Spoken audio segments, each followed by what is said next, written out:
Um estado que é famoso pelo tamanho da produção de matéria-prima, começa ano a ano a se desenvolver cada vez mais a agroindústria. Um movimento muito interessante que gera oportunidades, agrega valores, mas também impõe alguns desafios. E essa é a pauta do nosso Estúdio Rural de hoje. Aliás, muito bem-vindo ao Estúdio Rural, você que nos acompanha nessa programação matinal do Canal Rural neste sábado. Quem está aqui comigo é o Carlos Braghini, que é diretor regional do SENAI, o Serviço Nacional de Aprendizagem Industrial. A gente costuma muitas vezes receber aqui o Senar e agora também o SENAI nessa força-tarefa de vencer os desafios impostos pela grande movimentação e muito oportuna das agroindústrias, né? Valorizando o nosso estado, aproveitando a matéria-prima, mas também gerando aqueles bons desafios, mas que precisam ser trabalhados para serem vencidos. Seja bem-vindo e bom dia, Braghini, tudo bem? Obrigado, tudo ótimo, melhor agora estando aqui com vocês. Obrigado pelo espaço, pela oportunidade e pode contar com a gente para discutir os desafios do Estado e naquilo que o SENAI, o Sistema Fiente, pode apoiar, gerando ainda mais prosperidade e desenvolvimento para o nosso Estado. Braghini, a gente, como eu disse aqui na abertura do programa, a gente evidentemente é conhecido pelo fornecimento de matéria-prima, pela produção, né, primária que sai de Mato Grosso e que movimenta outros estados e outros países também. Mas a nossa movimentação da agroindústria é crescente, especialmente nos últimos anos, né? Eu queria que você começasse contextualizando como vocês têm enxergado essa movimentação. O movimento da mudança, né, dessa conexão agroindustrial no país, ela não é nova, né? Já se fala nisso há muito tempo, há muitos anos, onde cada vez mais o agro recebe a indústria dentro ali da porteira, né? Aquela visão de que a fazenda está, ou o local de produção está em um lugar afastado e distante de tecnologia, distante de equipamentos, distante de inovação, isso mudou. A gente tem cada vez mais a entrada de processos de beneficiamento, a entrada de processos industriais que são de base tecnológica para dentro das fazendas, para dentro da porteira, tornando ainda mais produtivo e pujante o desenvolvimento agroindustrial do nosso estado em específico, né? Isso tem uma característica especial do nosso estado, que é a questão logística, né? A gente, ao trazer a produção, o processamento para dentro da fazenda, a gente, claro, ganha competitividade porque torna o negócio mais produtivo. Imagina se nós tivéssemos que continuar fazendo o beneficiamento do algodão em locais muito distantes da onde se produz.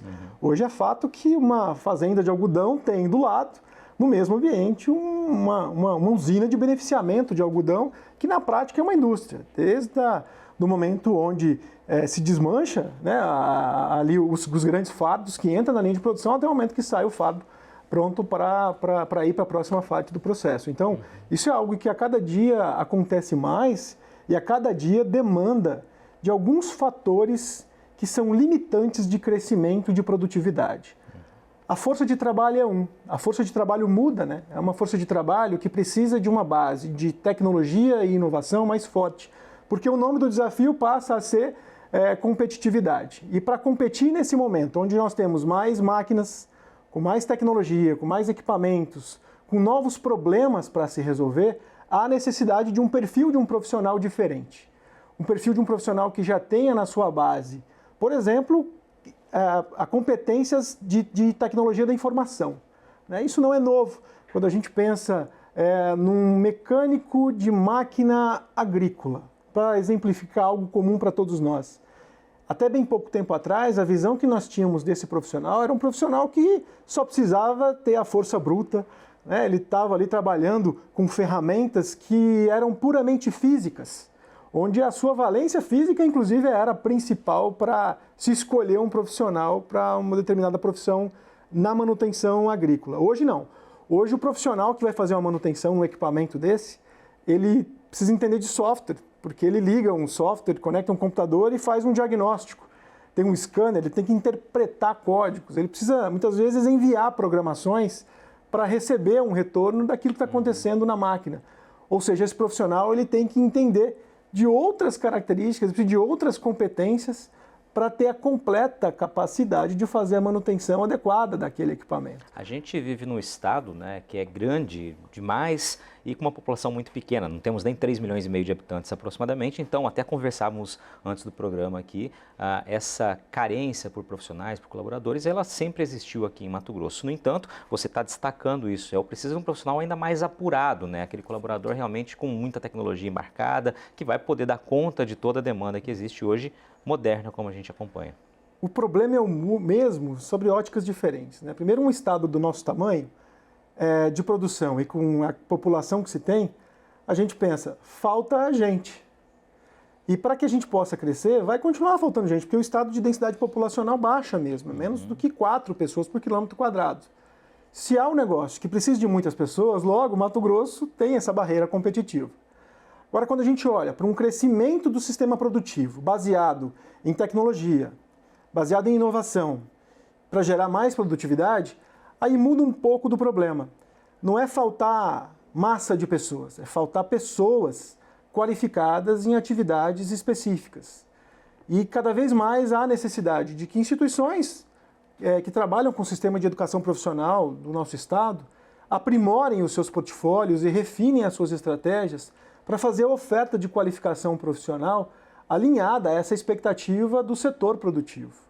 E não é incomum nós termos pessoas que estão estudando, muitas vezes, Patrone, fazendo uma faculdade, mas que depois de concluída não vai conferir a ela a remuneração, não vai conferir a ela trabalhar em um local onde tem uma produtividade maior, onde o Estado precise para crescer. Então é preciso a gente falar disso, né? Primeiro para essas pessoas que existe um mundo de oportunidades dentro do desenvolvimento de carreiras técnicas, especialmente na cadeia agroindustrial mato-grossense. E depois que escolher o ensino técnico profissionalizante é para essa pessoa o crescimento da carreira, a evolução da sua carreira. Quem hoje faz um curso técnico, por exemplo, em mecatrônica, ou eletrotécnica, ou automação industrial, não é um cargo terminal, não é uma atividade terminal da sua vida profissional. É um meio para trabalhar já numa profissão que o Estado precisa e vai fazer esse Estado crescer, um meio para ser produtivo, para ter uma boa renda no nosso Estado, um meio para, inclusive, continuar crescendo e potencialmente fazer um ensino superior, uma pós-graduação. Nós temos, por exemplo, no Senai, um curso técnico que é o de tecnologia da informação, de desenvolvimento de sistemas, ou até mesmo de mecânica industrial. A pessoa pode fazer um curso desse, trabalhar numa indústria, trabalhar numa agroindústria e depois progredir na carreira para fazer um curso, por exemplo, de agrocomputação, que daí já é um outro profissional que é preparado para fazer a análise dos dados gerados por essa quantidade de tecnologia que está no campo. A cada momento que uma máquina está colhendo, ela está gerando milhares de dados, que quando combinados, geram várias informações que, se usadas bem, geram mais produtividade e mais eficiência. A gente, como eu disse aqui no início do programa, está acostumado a ouvir, por exemplo, a demanda do campo. Você citou algumas aqui, né, daquele colaborador mais qualificado que vai conseguir extrair daquela máquina o potencial que ela tem, que é vendido, né, que é comercializado ali pelo fabricante. Inclusive, tivemos ano passado uma pauta conjunta no interior de São Paulo, uma indústria, né, de máquinas pesadas, justamente investindo também na capacitação de colaboradores, justamente para que eles possam extrair aquele potencial que é oferecido ao produtor rural. Sob a ótica da indústria, da agroindústria, né, você citou aqui o trabalho do Senai, que é de fato de oferecer esses cursos profissionalizantes cada vez mais em linha com o que é demandado pelas agroindústrias. Como é que está a busca por colaboradores, por novos colaboradores e também a adesão desses novos colaboradores aos cursos que são oferecidos? Oferta de trabalho não falta. Se agora ligássemos aqui para empresas do nosso estado e perguntássemos, está precisando contratar? É muito provável que a gente tenha a resposta que sim. Há uma demanda enorme de profissionais, sobretudo em carreiras que exigem tecnificação maior, que exigem uma competência técnica maior. Se a gente ligar para todas as pessoas e perguntar se elas querem trabalhar nessas profissões, muitas delas nem sequer sabem o que são.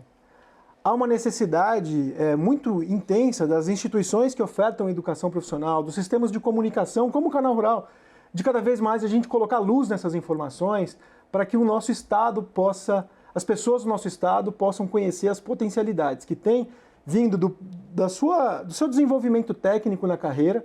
O agro não vai precisar de uma formação massiva de advogados, não vai precisar de uma formação massiva de secretários executivos, não vai precisar de uma formação massiva de administradores. São profissionais importantíssimos, mas existem muitos desses profissionais que estudaram 4 ou 5 anos e não estão trabalhando nessas atividades das quais estudaram. O quanto do nosso Estado, do nosso país é perdido pela perca de tempo que se tem de pessoas que estão estudando aquilo que não precisa e justamente num Estado que cresce como cresce e que ainda pode crescer muito. Quando a gente fala de alimento e de energia, 2 das coisas mais importantes do mundo, todo mundo precisa se alimentar e todo mundo precisa de energia. Mato Grosso é, sem sombra de dúvida, um estado que é posicionado como um grande potencial mundial. Sobretudo quando a gente fala de produzir comida e produzir energia de maneira sustentável, né? Gerando pouco carbono e, como muitas empresas do nosso estado, tendo geração negativa de carbono, o que permite a elas, inclusive, comercializar um terceiro negócio, que são os seus créditos. Então esse é um espetáculo de estado. Como é que a gente conversa com as nossas pessoas, a nossa população, para que a gente possa cada vez mais colocar essas profissões à disposição delas, para elas se capacitem e possam aproveitar essas oportunidades. É um desafio de todos, não é um desafio de uma instituição só. A força do coletivo, sem sombra de dúvidas, pode trazer para o Estado uma nova onda de desenvolvimento que vem através das pessoas que vão ser formadas. Perfeito. Recado aqui, então, de trabalho conjunto para conseguir superar esses bons desafios. Daqui a pouquinho a gente volta, esse é o Estúdio Rural, continue com a gente vai falar sobre inovação no próximo bloco, você não pode perder. Fique com a gente no Canal Rural.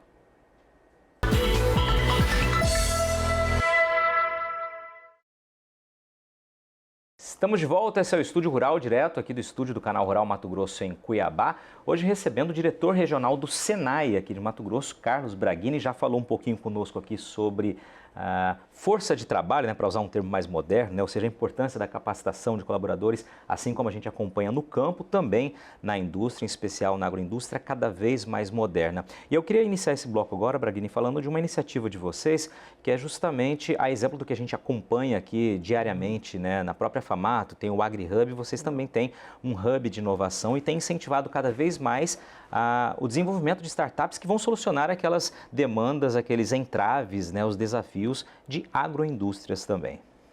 Isso aí. É importante essa pergunta, patrônio, porque o Senai é muito conhecido como uma instituição de formação profissionalizante, né? De cursos de curta duração até a pós-graduação nós temos. No Brasil, mais de 500 unidades escolares. Mas há um segundo negócio muito importante, que é o negócio de tecnologia e inovação do Senai. E por que isso foi criado? Justamente na lógica de que uma determinada empresa, quando precisa crescer e se desenvolver, um dos entraves dela é a educação profissional do seu time e daqueles que eles vão contratar. Mas um segundo entrave muito forte é a falta de inovação, a falta de adoção de novas tecnologias, ou muitas vezes a falta da capacidade que a empresa tem de rapidamente acelerar a implantação de tecnologias. Foi pensando nisso que no Brasil nós construímos os Institutos Senais de Tecnologia e os Institutos Senais de Inovação, que, se somados no Brasil, passam de 80 unidades que apoiam o setor produtivo brasileiro, em especial as indústrias. E aqui em Mato Grosso, o Instituto Senai de Tecnologia apoia especificamente as agroindústrias do nosso estado. E aí ele tem um papel fundamental de fazer a transferência de tecnologias, ou seja, uma determinada empresa precisa reduzir custo, precisa otimizar processos, precisa evoluir alguma área. Nós temos um time, né, de profissionais, engenheiros, técnicos que avaliam aquela situação e podem ajudar essa empresa a reduzir os custos, a melhorar tempos, por exemplo, né, a aumentar a eficiência, a produtividade. Porque a lógica de crescimento somente com pessoas, ela pode chegar numa barreira rápida. Mas a lógica que você tem de crescimento por meio da inovação, por meio da tecnologia, ela é exponencial. Vamos dar um exemplo de uma colhedora de algodão. Uma colhedora de algodão, se eu não estou enganado, ela tem mais de 3.000 fusos, né, que são uma parte específica que faz a retirada da pluma do algodão, né, ali do caroço do algodão. O fuso, ele se desgasta, ele perde fio, ele perde dente, ele perde naturalmente tem que ser trocado. Então, uma máquina daquela vai para manutenção e fica muitas horas em manutenção e parte dessas horas é para trocar fuso. Como é que a gente não tem ainda um equipamento que possa fazer um escaneamento da barra de fusos para verificar que fuso que está bom, que fuso que está ruim e poder aprimorar, acelerar essa troca? O princípio de visão computacional e inteligência artificial já existe há muito tempo. Alguém tem que decidir pegar isso como um problema e produzir algo para resolver. E aí que entra a nossa área de inovação. E lançamos recentemente um edital que permite que empresas possam publicar os seus problemas através de uma estratégia de inovação aberta e, ao publicarem, o nosso hub de inovação faz a conexão com as startups do Brasil e do mundo e também com os nossos 80 institutos do Senai no Brasil, para que juntos possam se somar e encontrar uma solução para a empresa que está buscando apoio. Muito interessante. Você disse bem, né? Você às vezes tem a tecnologia de uma ponta e a outra falta unir para gerar um novo produto, uma nova ferramenta, uma nova solução, né? E realmente é muito importante esse pensamento mais amplo para encontrar essa demanda e uma demanda direcionada, ou seja, que vai atender de fato um problema real existente e identificado pelas indústrias. Essa é a chave principal, sabe? Um problema real, de verdade. Não é um teste, não é uma atividade meramente educacional ali. Muito pelo contrário, é uma lógica de competitividade, de eficiência, de resolutividade. Então a empresa declara o problema, cadastra o problema e nós temos startups no Brasil, no mundo, e nossa rede de institutos, são mais de 80, só de profissionais nessa rede de institutos, a gente tem quase 1.000 profissionais trabalhando, né? Aliás, muito mais do que 1.000 profissionais trabalhando para encontrar soluções para problemas que um dia não tinha solução. Vamos dar exemplos. Uma colhedora de algodão, para manter o exemplo aqui numa máquina de algodão. A técnica de fazer o rolo é uma técnica proprietária de uma determinada máquina. Aquilo algum dia não tinha uma solução, alguém inovou, alguém testou, alguém acreditou, alguém colocou recurso, investimento, tempo, hora, e nasceu um conceito que foi espalhado pelo mundo e é o modelo mais produtivo de colher, né, atualmente. Quando a gente olha para o crescimento da produtividade, a evolução do agronegócio, a evolução das agroindústrias no nosso estado, nós vemos um movimento muito claro, industrial, de tecnologia acontecendo de fora para dentro. Vamos avaliar. Os químicos. Os químicos vêm de inovações construídas na indústria química mundial. Né? Poderia citar vários nomes aqui, mas nós temos claramente empresas com produtos que são muito fortes que não se consegue atingir a produtividade que se tem hoje se eles não estiverem presentes. E há uma outra dimensão da economia verde, que é a pesquisa aplicada para nós termos biodefensivos. Isso vem de uma pesquisa aplicada, de inovação, de tecnologia. Uma máquina, antes de chegar no campo, nasceu numa indústria que decidiu inovar. O 5G, antes de estar disponível para todo mundo, nasceu na indústria de telecom. Né? Então, assim, falando um nome mundial, né? Elon Musk, quando pensou a internet da Starlink, inovou. Né? E hoje nós temos lugares no nosso estado que não tem internet, mas não tinha internet e hoje tem por conta que alguém decidiu inovar usando uma internet via satélite que está aí sobre o mundo. Perfeito. Exemplos não faltam, né? Braguina, a gente está caminhando para o fim aqui. Eu queria que você trouxesse um pouco mais de detalhes dessa primeira chamada, né? O edital está aberto, aliás, está encerrando o prazo, mas ainda tem tempinho para o pessoal realmente atender essa convocação. Exatamente. As inscrições ainda estão abertas, né? É só entrar no site do Senai, www.senaimt.com.br, ou procurar o nosso 0800 também, nossas redes sociais. A gente está à disposição. As inscrições ainda podem ser feitas, né? Estamos aí com várias startups que também já se colocaram à disposição para serem soluções dos problemas que nós temos aqui. Quando uma empresa agroindustrial, e nós já temos empresas que se inscreveram, né? Vou dar exemplos aqui de parceiros que estão conosco, Usinas Itamaraty, que é uma agroindústria, planta cana, processa, né? A cana gera o etanol, açúcar, né? A Barralco também. Né? Nós temos outras empresas que estão conosco, né? A Nater, a Ambius, né? O Grupo Bom Futuro, empresas que são de densidade agroindustrial alta, que precisam fazer inovação e declararam os seus problemas e, portanto, vão ter o apoio também das nossas instituições, do Senai, do Instituto, para fomentar mesmo, para colocar recurso financeiro em contrapartida ao recurso que essas empresas colocam, Patrone, para que juntos esse recurso possa fazer nascer de fato e de direito a solução de um problema que vai ser testado. Então, se a empresa declara o seu problema, inscreve o seu problema, as startups vêm, a gente coloca recurso junto com a empresa e aí os pesquisadores vão buscar a solução para aquele problema que foi encontrado. Então, é muito inovador o modelo para Mato Grosso, primeiro edital agroindustrial. Quantas empresas, quantas startups vão ser selecionadas? De empresas que já declararam seus problemas, portanto, já confiaram na gente para se inscrever e colocar o problema que querem resolver, nós já temos 7 empresas mato-grossenses que estão fazendo um investimento, né, e nós vamos fazer um investimento em contrapartida, e temos mais de 20 startups já em negociação conosco para pegar os problemas para resolver. Além dessas startups, nós temos os 80 institutos do Senai no Brasil. Temos instituto focado em fotônica, temos instituto focado em laser, temos instituto focado em metalmecânica, em TI. Os institutos são focados em áreas do conhecimento. Tem instituto no Rio de Janeiro que é focado em pesquisa aplicada para o segmento têxtil, a pluma, seja de algodão ou de outros elementos, mas faz a pesquisa para gerar inovação. Então, instituições para resolver os problemas não faltam. Nosso hub conecta essas instituições que vão resolver esses problemas com quem está precisando ter problema resolvido para gerar a inovação de maneira mais rápida. Perfeito, então é só procurar então os canais e as informações do Senai Mato Grosso e aproveitar essa oportunidade para inovar com um incentivo, né, financeiro, evidentemente, necessário para que as ideias possam sair do papel e atender aí realmente os problemas, que quando são problemas reais, futuramente são problemas escalonáveis também, escaláveis, né? Isso é muito importante também, né, Braghini? Perfeito, e quando a gente tem um problema que é resolvido pela inovação, que escala, são resultados exponenciais. Exatamente. Braghini, obrigado pela sua participação aqui. Parabéns pelo trabalho do Senai também em incentivar não só a melhoria da força de trabalho, ou seja, da mão de obra, como também a inovação tão importante na indústria, na agroindústria, assim como a gente acompanha no campo. Obrigado mais uma vez. Obrigado a vocês que nos acompanharam nessa manhã de sábado. Até a próxima.